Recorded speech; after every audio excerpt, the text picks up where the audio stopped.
Telangana logo ఆవిష్కరణ వాయిదా పడింది. ప్రస్తుత లోగో మార్పిడిపై సర్కార్ కసరత్తు చేస్తోంది. ఈ విషయమై ప్రభుత్వం అన్ని వర్గాలతో సంప్రదింపులు కొనసాగిస్తున్నట్టు తెలుస్తోంది. ఇదే అంశంపై ఫుల్ డీటెయిల్స్ మా ప్రతినిధి శ్రీచరణ్ అందిస్తారు. శ్రీచరణ్. వైశాలి, తెలంగాణ లోగో ఆవిష్కరణ తాత్కాలికంగా వాయిదా పడిందని చెప్పుకోవాలి మనము. ఎందుకంటే ప్రస్తుతము లోగో మార్పిడిపై సర్కార్ తీవ్ర కసరత్తు చేస్తోంది. ఈ విషయమై ప్రభుత్వం అన్ని వర్గాలతో కూడా సంప్రదింపులు కొనసాగిస్తున్నట్లు కూడా ప్రస్తుతం తెలుస్తోంది. అయితే ఇటు ప్రతిపక్ష పార్టీలు, బీజేపీ ఎమ్మెల్యేలు కూడా అంటున్నారు, ప్రతిపక్ష పార్టీని సంప్రదించకుండానే లోగో ఖరారు చేయడం ఏంటి అని కూడా అక్కడక్కడ నిరసనలు వ్యక్తం చేస్తున్నారు ప్రతిపక్ష పార్టీ ఎమ్మెల్యేలతో పాటు ప్రతిపక్ష పార్టీ నాయకులు కూడా. అయితే ప్రస్తుతానికి తాత్కాలికంగా ఈ లోగో మార్పిడిపై ఇంకా సంప్రదింపులు జరుపుతున్నారు. తాత్కాలికంగా లోగో ఆవిష్కరణ వాయిదా పడే అవకాశం ఉందని కూడా అంటున్నారు. ఇప్పటికే జూన్ 2న విడుదల అధికారికంగా కూడా విడుదల చేయాలనే ఆలోచనలో ప్రభుత్వం ఉంది. కానీ ప్రస్తుతము అన్ని వర్గాలతో సంప్రదింపులు జరిపాకే దీని మీద ఒక డెసిషన్ కూడా తీసుకోవాలని గవర్నమెంట్ డిసైడ్ అయినట్టు కూడా ప్రస్తుతము ఒక ప్రచారంలో ఉంది. అయితే ముందుగా అనుకున్నట్టు మనము తెలంగాణ రాజముద్రలో అమరుల స్తూపంతో పాటు వరికంకులతో కూడా మార్పులు చేశారు ఇప్పటికే.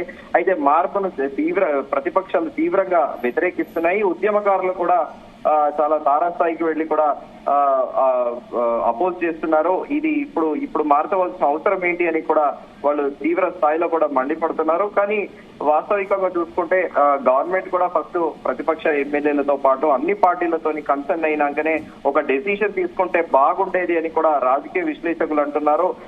కానీ గవర్నమెంట్ మాత్రము డెసిషన్ కి వచ్చేసింది అని కూడా ప్రస్తుతం ఒక ప్రచారంలో ఉంది.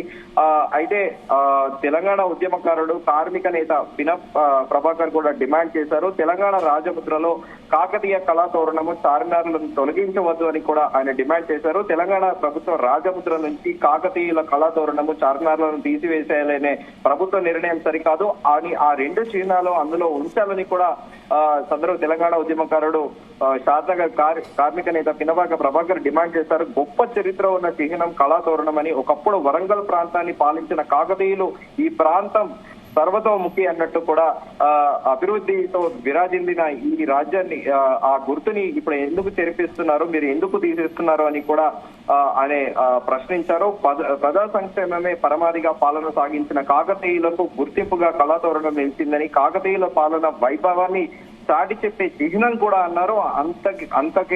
అంతేకాక సుమారు 200 ఏళ్ల పాటు పాలించిన కాకతీయులు నిర్మించిన గొలుసుకొట్టు చెరువులు, చారిత్రక కట్టడాలు, దేవాలయాలు, ఘనచరిత్ర, పాలన వైభవం అంతా కూడా కళాతోరణంలో పూసగుచ్చినట్టుగా ఉన్నదని కూడా ఆయన అన్నారు. ఊరుగల్లు చారిత్రక ప్రాధాన్యాన్ని కళాతోరణం చిహ్నంగా నిలిచిందని కూడా, కళాతోరణం తొలగింపుతో ఊరుగల్లుకు ఉన్న గొప్ప చారిత్రక గుర్తింపు మాయం కావడంతో పాటు ప్రాధాన్యం కూడా తగ్గుతుంది అని, అలాగే హైదరాబాద్ అంటేనే చార్మినార్ అంటే హైదరాబాద్ అని గుర్తొస్తుంది అని కూడా ఆయన ప్రస్తావించారు. గతంలో చార్మినార్ కు 400 ఏళ్ల నిండిన సందర్భంలో ఆనాటి కాంగ్రెస్ ప్రభుత్వ ఉత్సవాలు చేసిందని, మరి ఈనాడు ఈ కాంగ్రెస్ ప్రభుత్వం లోగో నుండి తీసివేయడం సరైనది కాదని కూడా ఆయన ఆవేదన వ్యక్తం చేశారు. ఎంతో ఘన చరిత్ర కలిగి ఉన్న కాకతీయ కళాతోరణాన్ని, చార్మినార్లను రాజముద్ర నుంచి తొలగించే ప్రభుత్వ నిర్ణయాలు ఉపసంహరించుకోవాలని కూడా ఆయన కోరారు. ఒకవేళ ప్రభుత్వం అమరవీరుల స్తూపం బతుకమ్మ పెట్టాలనుకుంటే ఉన్న వాటిని తీయకుండా పెట్టవచ్చని, ఎవరికి అభ్యంతరం ఉండదని కూడా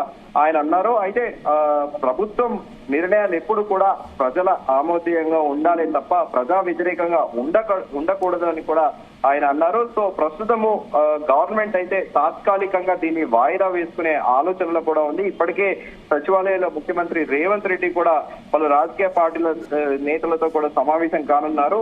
ప్రధానంగా ఈ రెండు అంశాలపైనే కూడా ఒక కొలిక్కి తీసుకువచ్చే ప్రయత్నంలో కూడా ముఖ్యమంత్రి రేవంత్ రెడ్డి ఉన్నారు. రాష్ట్ర చిహ్నం తో పాటు గీతం పైన కూడా ప్రభుత్వ నిర్ణయాలను రాజకీయ పార్టీలకు కూడా వివరించాలని ముఖ్యమంత్రి రేవంత్ రెడ్డి డిసైడ్ అయ్యారు. సో ఇప్పుడంతా కూడా సర్వత్రా ప్రభుత్వానికి నిరసన ఎక్కడి నుంచి వస్తుంది అంటే ఆ కాకతీయ కళాతోరణాన్ని తీయడమే ప్రస్తుతము ప్రభుత్వానికి ఒక తెగ తగులుతుందని చెప్పుకోవాలి. ఎందుకంటే అందరూ కూడా నిరసన వ్యక్తం చేస్తున్నారు. ముందుగా అనుకున్నట్టు అపోజిషన్ పార్టీ లీడర్స్ తో పాటు ఇటు ఉద్యమకారులతో పాటు చరిత్రకారులతో పాటు రాజకీయ విశ్లేషకులు కూడా విమర్శిస్తున్నారు. కాకతీయ కళాతోరణంలోనే ఇవన్నీ కూడా జోడించొచ్చు కదా అనేది కూడా ఒక అడ్వైస్ కూడా గవర్నమెంట్ కి ఇస్తున్నారు. మరి వేచి చూడాలి ముఖ్యమంత్రి రేవంత్ రెడ్డి ఎలాంటి డిసిషన్ తీసుకుంటారో. ఆల్ పార్టీ అన్ని పొలిటికల్ పార్టీస్ ముఖ్యమంత్రి రేవంత్ రెడ్డి ప్రతిపాదించిన చిహ్నాన్ని ఆమోదిస్తాయా, లేకపోతే గవర్నమెంట్ తాత్కాలికంగా వాయిదా వేసి మరోసారి ఈ నిర్ణయం తీసుకుంటుందా అనేది కూడా సర్వత్రా చర్చనీయాంశంగా మారింది వైశాలి. అయితే బీఆర్ఎస్ ఒకవైపు మూర్ఖపు చర్య అంటోంది, మరోవైపు బీజేపీ కూడా ఎవరిని సంప్రదించలేదు అని విమర్శలు వస్తున్నాయి. అయితే ప్రతిపక్షాల ఒత్తిడితోనే ప్రభుత్వం కొంత వెనకడుగు వేసింది అనుకోవచ్చా? డెఫినెట్ గా, ఖచ్చితంగా. ఎందుకంటే బీఆర్ఎస్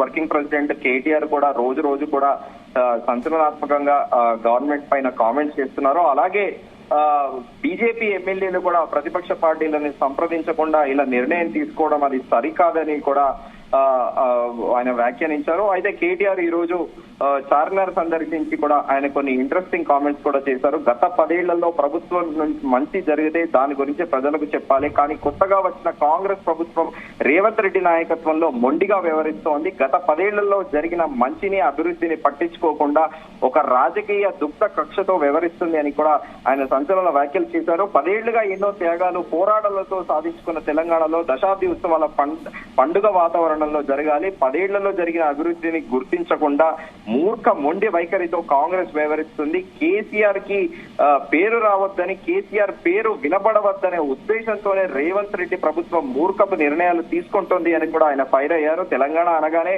హైదరాబాద్, వరంగల్ గుర్తొస్తాయి. కాకతీయ సామ్రాజ్యపు వారసత్వ సంపద కాకతీయ కళాతోరణము, తెలంగాణ వారసత్వ సంపద సాంస్కృతిక గుర్తులుగా ఉన్న చార్మినార్ కాకతీయ కళాతోరణాన్ని రాజముద్రను తొలగించాలన్న ప్రభుత్వ నిర్ణయాన్ని తీవ్రంగా ఖండిస్తున్నామని కూడా కేటీఆర్ ప్రస్తావించారు. చార్మినార్ ని తొలగించడం అంటే ప్రతి హైదరాబాద్ ని అవమానపరిచినట్టే, ప్రతి ఒక్కరిని కూడా అగౌరవపరిచినట్టే అవుతుందని కూడా కేటీఆర్ ప్రస్తావించారు. మిమ్మల్ని ఎన్నుకున్నది ప్రజల బతుకులు మార్చమని, మేలు చేయమని, పథకాలు అమలు చేయమని, ఇచ్చిన వాగ్దానాలు నిలబెట్టుకోమని, కానీ ఇలాంటి మూర్ఖపు నిర్ణయాలు విరమించుకోండి. ఇక తెలంగాణ ఉద్యమకారుల ఆత్మగౌరవాన్ని దెబ్బతీసే విధంగా వివరించకండి కూడా మేము కూడా ప్రభుత్వాన్ని డిమాండ్ చేస్తున్నాము ప్రజల తరఫున అని కూడా బీఆర్ఎస్ వర్కింగ్ ప్రెసిడెంట్ కేటీఆర్ అన్నారు. తెలంగాణ షాన్ హైదరాబాద్ ప్రతీక చార్మినార్ అని కూడా అన్నారు. ప్రపంచ వ్యాప్తంగా హైదరాబాద్ అంటే దాని ప్రతీక చార్మినార్ అన్నట్లుగా కూడా ప్రపంచవ్యాప్తంగా గుర్తింపు పొందింది. అయితే తెలంగాణ రాజముద్రలో చార్మినార్ కాకతీయ కళాతోరణాన్ని తొలగించే నిర్ణయాన్ని మాత్రం మరోసారి నేను కండెమ్ చేస్తున్నానని కూడా కేటీఆర్ అన్నారు. వీటిని ఇప్పుడు తీసేయాల్సిన అవసరం, అర్జెన్సీ ఏమి వచ్చిందని కూడా ప్రశ్నిస్తున్నాము. అయితే ప్రభుత్వం తీసుకున్న ఈ నిర్ణయాన్ని తెలంగాణ ప్రజలు, ఉద్యమకారులు తీవ్రంగా వ్యతిరేకిస్తున్నారు. ప్రభుత్వం తన నిర్ణయాన్ని వెంటనే విరమించుకోకపోతే తెలంగాణ వ్యాప్తంగా నిరసనలు చేపడతాము. హైదరాబాద్ కు 400 ఏళ్లు పూర్తయినప్పుడు ఇదే కాంగ్రెస్ ప్రభుత్వమే ఘనంగా ఉత్సవాలు నిర్వహించింది. అప్పుడు ఉత్సవాలు నిర్వహించిన కాంగ్రెస్ కు ఇప్పుడు ఏమైందో చెప్పాల్సిన అవసరం ఉందని కూడా బీఆర్ఎస్ వర్కింగ్ ప్రెసిడెంట్ కేటీఆర్ ముఖ్యమంత్రి రేవంత్ రెడ్డిని క్వశ్చన్ చేశారు. ప్రభుత్వం ఇప్పటికైనా తన మూర్ఖపు వైఖరిని మానుకోవాలని కోరుతున్నామని కూడా కేటీఆర్ అపీల్ చేశారు. మరి చూడాలి గవర్నమెంట్ ఎలాంటి డెసిషన్ తీసుకుంటుంది. ఇప్పుడు ఆల్ పార్టీస్ తోని రివ్యూ అయిపోయాక దీని గవర్నమెంట్ ఏమైనా డెసిషన్ తీసుకుని, ఎందుకంటే సర్వత్రా కూడా నిరసన వ్యక్తం చేస్తున్నారు ఉద్యమకారులు. అటు తెలంగాణ గేయంతో పాటు ఈ చిహ్నం పైన కూడా ప్రస్తుతం రగడ జరుగుతోంది రాష్ట్ర వ్యాప్తంగా. దీనిపైన గవర్నమెంట్ కూడా ఒక రకంగా చెప్పాలంటే డైలమాలో పడింది. ఏం డెసిషన్ కూడా తీసుకోలేకపోతుంది. ఎందుకంటే ఆంధ్రశ్రీ ఎవరైతే పాట పాడారో మలిదశ తెలంగాణ ఉద్యమంలో ఉర్రూతలు గురించిన ఈ సాంగ్ స్టేట్ వైడ్ గా కూడా చాలా ఇంపాక్ట్ చూపెట్టింది ఉద్యమకారుల పైనతో పాటు సాధారణ ప్రజల పైన కూడా. సో ఈ సినారియోలో ఇప్పుడు అక్కడ వేరే మ్యూజిక్ డైరెక్టర్ కి ఇవ్వడము, ఆ సింగర్ కూడా ఇండియన్ ఐడల్ తో పాటు బిగ్ బాస్ కంటెస్టెంట్ రేవంత్, ఆయన ఎవరైతే శ్రీకాకుళం ఆరిజిన్ నుంచి ఆయనతో పాడించడం కూడా ఇప్పుడు సర్వత్ర చర్చనీయాంశంగా మారింది. తెలంగాణ జానపద కళాకారులందరూ కూడా నిరసన వ్యక్తం చేస్తున్నారు. ఇక్కడ ఉన్న వాళ్ళకి ఎందుకు ఆపర్చునిటీ ఇవ్వట్లేదు, ప్రత్యేకంగా మీరు ఒక ఫిలిం ఇండస్ట్రీకి, దట్టు ఆంధ్ర వ్యక్తికి చెందిన మ్యూజిక్ డైరెక్టర్ కి ఎందుకు ఇచ్చారు ఈ సాంగ్ కంపోజ్ చేయమని, దట్టు సింగర్ కూడా ఆంధ్ర వ్యక్తి అని చెప్పేసి కూడా సర్వత్ర నిరసనలు వ్యక్తం చేస్తున్నారు. ఈ నిరసన తెగలే ప్రభుత్వం తాత్కాలికంగా వాయిదా వేస్తున్నట్లు కూడా మనకు సమాచారం. Vaishali, right, thank you Sricharan.